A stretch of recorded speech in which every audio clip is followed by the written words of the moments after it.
हरियाणा जनपद सिरसाया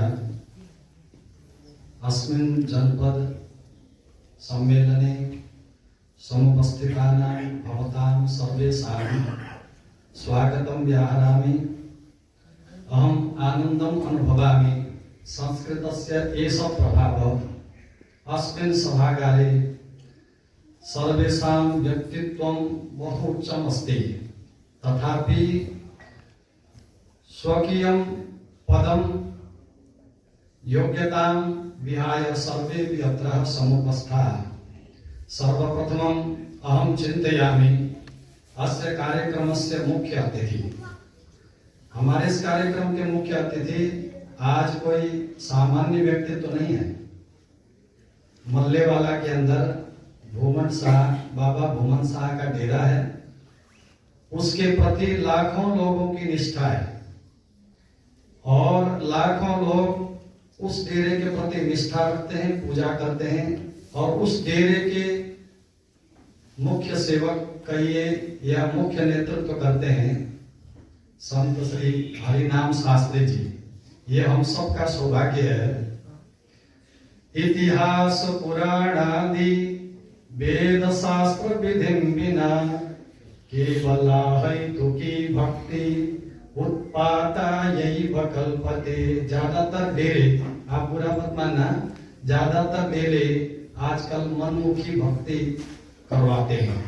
ये हम सबका सौभाग्य है कि सम्माननीय आज हमारे इस कार्यक्रम के मुख्य अतिथि श्री हरिनाम शास्त्री जी संस्कृत के स्वयं विद्वान हैं और वेदांत के आचार्य हैं।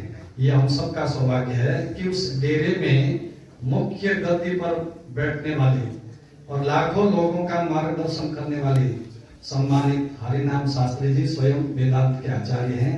ये हम सबका सौभाग्य है। इसी प्रताप से, इसी संस्कृत के प्रताप से इन्होंने आज हमें मुख्य अतिथि पद को स्वीकार किया है। मैं आभार प्रकट करता हूँ, बहुत बहुत धन्यवाद कहता हूँ और आह्लादित मन से मैं ये अपेक्षा भी रखता हूँ महाराज जी से कि जब जब हम संस्कृत के कार्यक्रम में आपको निमंत्रण भेजेंगे, आपने इसी प्रकार से हमें कृतार्थ करते रहना है। भले ही कार्यक्रम छोटा है, लेकिन इस कार्यक्रम में व्यक्तित्व बड़े बड़े लोग बैठे हुए हैं। मैं खुद आश्चर्यचकित था कि आज मुझे कहते हैं कि आज आपने मुख्य उद्बोधन देना है। यद्यपि इस कार्यक्रम में मुख्य उद्बोधन देने के लिए हमारे प्रांतीय अधिकारी आने थे और अचानक जो वहां नहीं पहुंचे तो मुझे ये दायित्व दिया गया। तो मैं संस्कृत भारती के प्रांतीय अधिकारियों की तरफ से निवेदन करूंगा महाराज जी से कि जब जब संस्कृत भारती का कार्यक्रम होगा आपने हमें इसी प्रकार से कृतार्थ करना है। और हमारे दूसरे विशिष्ट अतिथि जो हमारे मध्य में उपस्थित हैं सम्माननीय गोविंद शर्मा जी। पहली बार संस्कृत भारती के कार्यक्रम में मैंने आपसे निवेदन किया था कि आपने संस्कृत भारती के कार्यक्रम में मुख्य अतिथि बनना है। आज दूसरी बार मिले हैं तो मुझे लगता है शायद गोविंद शर्मा जी सोच रहे होंगे आज तो द्रोण जी खुद दूसरी कुर्सी में बैठ गए और मुझे तीसरी कुर्सी में बिठा दिया। ऐसा कुछ नहीं है, ये मुझे दायित्व दिया गया था इसलिए मुझे दूसरी कुर्सी में बैठना पड़ा। आपका अलग व्यक्तित्व है। व्यवसायी तो मुख्य है ही, लेकिन समाज का कोई भी कार्य हो सबसे आगे मिलते हैं ये। मैं खुद आश्चर्यचकित हूँ। बहुत सारे लोग मुझसे भी अपेक्षाएं रखते हैं। अभी थोड़ी देर पहले राकेश जी बार बार शिकायत कर रहे थे द्रोण जी मेरा फोन नहीं उठाते। तो मुझसे एक छोटे से छोटा विद्यार्थी भी अपेक्षा रखता है और समाज में बहुत से लोग मुझसे अपेक्षा रखते हैं। तो मैं आपसे माफी चाहूंगा। मेरे प्रयास तो नहीं, भगवान के आशीर्वाद से आज संस्कृत भारती के पूरे हरियाणा के कार्यकर्ताओं में 2 कार्यकर्ता सिरसा के बहुत सशक्त हैं। एक तो बलजिंदर जी और एक छोटा सा विद्यार्थी है कपीस। मैं जो गतिविधि देखता हूँ उससे मुझे लगता है कि हम सबका सौभाग्य है कि ऐसे सक्रिय कार्यकर्ता सिरसा ने दिए हैं। तो मैं आपसे विनम्र पूर्वक ये कहूंगा कि मुझसे जितना बनता है मैं सुबह 4 बजे से लेकर 10 बजे तक समाज के लिए हूँ। अनेक क्षेत्र हैं, उन सभी क्षेत्रों में मैंने सेवा करनी होती है। तो जितना बन सकता है मैं जरूर सेवा करूंगा। और आज का जो मुख्य विषय मुझे दिया गया था कि उन्नतिशील भारत के विषय में संस्कृत का क्या योगदान रहेगा। आप विचार कीजिए, सारी दुनिया किस तरफ जा रही है और संस्कृत की सोच क्या है। मैं दो ही विषय रखूंगा। आप सब लोग मेरे परिवार के सदस्य हैं और मैं 6ठी क्लास से नेपाल छोड़ करके आपके पास आया था। आप समझते हो, जिस व्यक्ति का भाषा कोई नहीं, परिवार के लोग नहीं, उसको कितना संघर्ष करना पड़ता होगा। तो हम लोग तो संघर्ष करके आए हैं और हमें इस बात की बहुत खुशी है। हमें एक ही बात की खुशी है कि हमें संघर्ष करने का मौका मिला। और ये जो छोटे छोटे बच्चे बैठे हुए हैं, इनके लिए भी मैं कहूंगा कि हम अपने काम को छोड़ करके कभी भी आगे नहीं बढ़ सकते। इतने लंबे इतिहास में मेरी जो बात रखने का विषय इतना सा है। मेरे बड़े भाई का एक बड़े वाला बेटा मेहनत के बेस पर वो MIT कैम्ब्रिज में बीटेक कर रहा है।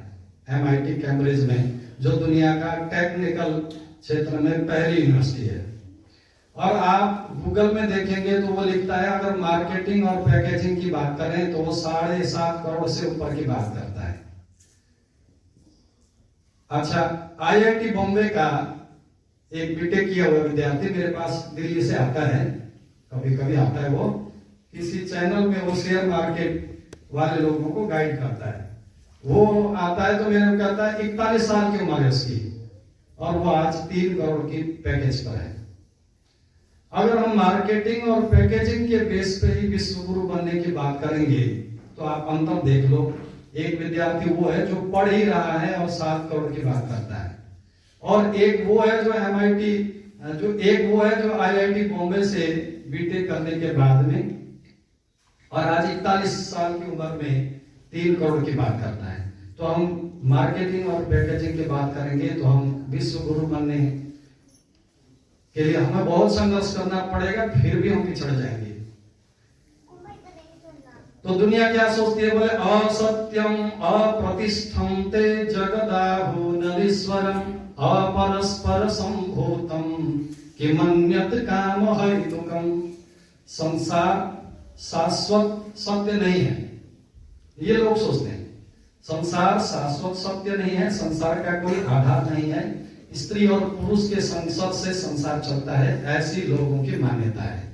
आशा पास सतिर्बद्धा काम क्रोध परायण इहंते काम भोगार्थम अन्यायेनार्थ संचयान। सैकड़ों आशाओं के पास से बधे हुए हम दिन भर मार्केट में देखते हैं। इदम अद्य मया लब्धम इमं प्राप्स्ये मनोरथम इदमस्ति इदमपि मे भविष्यति पुनर्धनम। यही तो चल रहा है। असौ मया हतः शत्रुर अनिष्ये चापरान अपि ईश्वरोहम अहम भोगी सिद्धोहम बलवान सुखी। यही तो चल रहा है मार्केट में। आढ्योस्मि धनवानोस्मि कोन्योस्ति सदृशो मया यक्षे दास्यामि मोदिस्य इत्यज्ञान विमोहिता अनेक चित्त विभ्रांता मोहजाल समावृता प्रसक्ता काम भोगेषु। यही चल रहा है मार्केट में। और संस्कृत क्या सोचता है?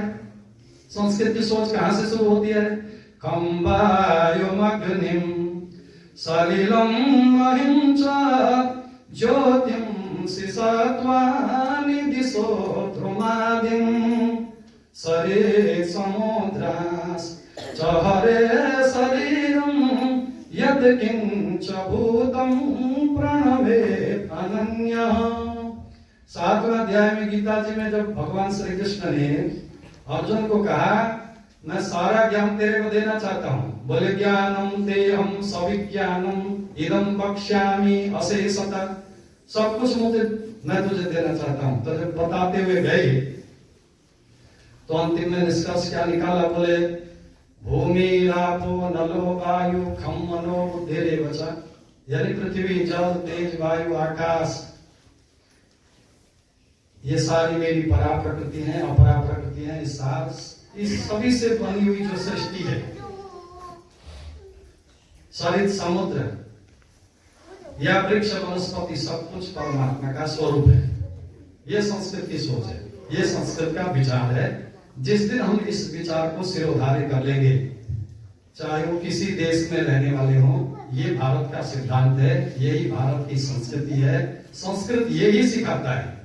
हमारा प्रारंभ होता है सामने वाले को जनार्दन मानने से, और जो संसार मानता है, जो मार्केटिंग और पैकेजिंग की बात करते हैं, अगर हम उस तरफ से चल पड़ेंगे तो हम कभी भी विश्वगुरु नहीं बन पाएंगे। हमारी सोच एक विशेष सोच है।